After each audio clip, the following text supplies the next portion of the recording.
যার অপেক্ষায় সমগ্র বাংলাদেশের উন্নয়নকামী মানুষ। আমাদের সেই নেতা যিনি আমাদের এই দীর্ঘ ফ্যাসিস্ট বিরোধী সংগ্রামে পথ দেখিয়েছেন, আমাদের স্বপ্ন দেখাচ্ছেন একটা নতুন বাংলাদেশ গড়ে তোলবার জন্য। আমাদের সেই তরুণ নেতা, আমাদের স্বপ্নের নেতা জনাব তারেক রহমান। আজকে মঞ্চে উপস্থিত আছেন বিএনপির স্থায়ী কমিটির সম্মানিত সদস্যবৃন্দ, অত্যন্ত শ্রদ্ধেয় প্রফেসর নজরুল চৌধুরী এবং আমাদের আরেকজন মুক্তিযোদ্ধা আব্দুল সালাম, সামনে প্রিয় ভাই ও বোনেরা, আসসালামু আলাইকুম। সময় একেবারেই নেই, আজানেরও সময় হয়ে গেছে। আমাদের প্রধান অতিথি বক্তব্য রাখবেন। আমি খুব সংক্ষেপে দু একটা কথা বলতে চাই। আগামীকাল বিজয় দিবস, তাই না? এই বিজয় কিসের বিজয় ছিল?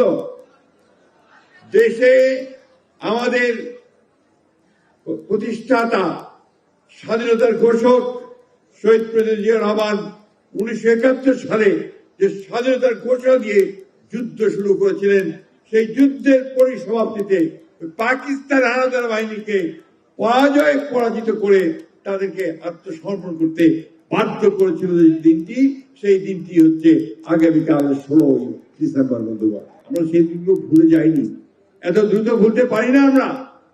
আমাদের বারবার মনে রাখতে হবে 1971 সালের কথা, আমাদের অস্তিত্বের কথা, আমাদের নতুন ভূখণ্ড লাভের কথা।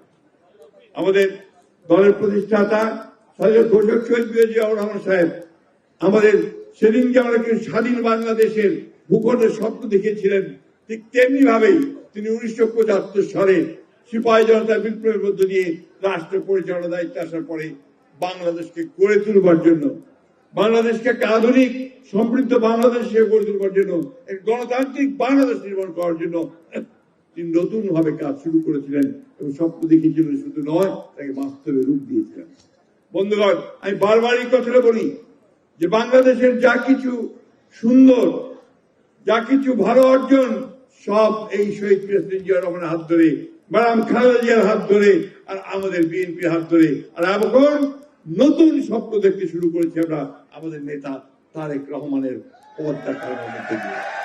বন্ধুগণ, সেই দলটি, যে দলটি সেদিন 1971 সালে স্বাধীনতার বিরোধিতা করেছিল, সেই রাজনৈতিক শক্তি যারা 1947 সালে পাকিস্তানের বিরোধিতা করেছিল, তারা আজকে নতুন করে বাংলাদেশের স্বাধীনতাকে নস্যাৎ করতে চায়, গণতন্ত্রকে নস্যাৎ করতে চায়, মানুষের আশা আকাঙ্ক্ষাকে ধ্বংস করতে চায়। বন্ধুগণ, এই আগামী নির্বাচন আমাদের সেই নির্বাচন, যে নির্বাচনে এই দেশে উদার গণতান্ত্রিক একটা বাংলাদেশ আমরা নির্মাণ করব, নাকি পশ্চাৎপদ একটা বাংলাদেশের দিকে চলে যাব, এই নির্বাচনে সেই সিদ্ধান্ত হবে। বন্ধুগণ, এটা আমাদের বুঝতে হবে।